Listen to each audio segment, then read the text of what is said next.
Trent Alexander-Arnold was told in no uncertain terms it simply wasn't good enough.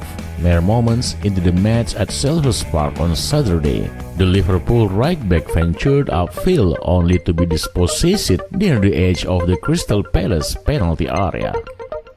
Rather than immediately sprint back into position, however, Alexander-Arnold broke into a brief jog before swiftly picking up the pace after being on the receiving end of a stern directive from skipper Jordan Henderson. It encapsulated a difficult first half for the defender, who during a 20-minute spell of Palace pressure was continually exposed by the pace of both Wilfried Zaha and Eberechi Eze, hardly the ideal start to a landmark 150 Liverpool appearance. But it continued a trend in the recent weeks, certainly away from home, with Alexander-Arnold having struggled badly at Fulham the previous weekend and replaced midway through the second half. It hasn't been the easiest of campaign for the 22-year-old, despite his pride at being made captain for the recent Champions League death rubber at FC Midtjylland. He was absent for a chunk of pre-season and, having then rediscovered some form, he was struck by a calf problem that sidelined him for much of November.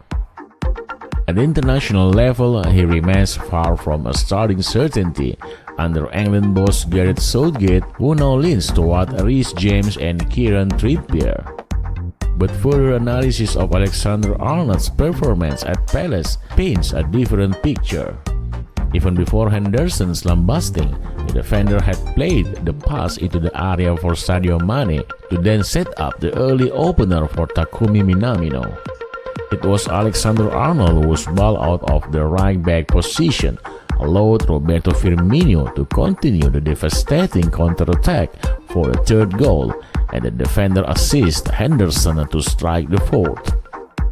And his clever pass down the right released Mohamed Salah to set up Firmino for the fifth before his corner from the right was headed on by Joel Matip for Salah to score.